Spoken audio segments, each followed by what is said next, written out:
গ্রেফতারি পরোয়ানা জারির পর প্রথমবারের মতো আন্তর্জাতিক অপরাধ আদালতের সদস্যভুক্ত দেশের মাটিতে পা রাখলেন রাশিয়ার প্রেসিডেন্ট ভ্লাদিমির পুতিন। স্থানীয় সময় মঙ্গলবার মঙ্গোলিয়ায় পৌঁছানোর পর তাকে উষ্ণ অভ্যর্থনা জানানো হয়। এদিন দেশটির প্রেসিডেন্টের সঙ্গে বৈঠক করেন পুতিন। এশিয়ার দেশগুলোর মধ্যে মঙ্গোলিয়াকে রাশিয়া অগ্রাধিকার দেয় বলে জানান রুশ প্রেসিডেন্ট। একই সঙ্গে মস্কো মঙ্গোলিয়ানদের জন্য পাইপলাইনের মাধ্যমে গ্যাস সরবরাহ করার কথা বিবেচনা করছে বলে জানান পুতিন। এছাড়াও প্রেসিডেন্ট উকনা খুরেলসুককে রাশিয়ার ব্রিক্স সম্মেলনে যোগদানের আমন্ত্রণ জানিয়েছেন পুতিন, যা অক্টোবরের শেষের দিকে অনুষ্ঠিত হতে যাচ্ছে।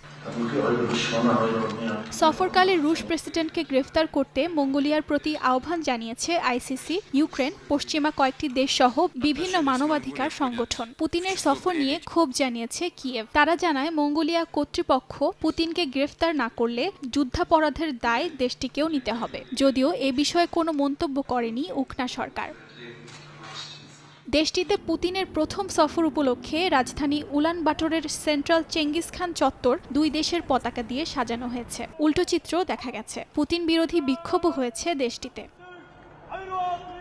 ইউক্রেন থেকে শিশুদের অপহরণের অভিযোগে 2023 সালে পুতিনকে দায়ী করে গ্রেফতারি পরোয়ানা জারি করে আইসিসি। অর্জিতা শাহজিন, সময় সংবাদ।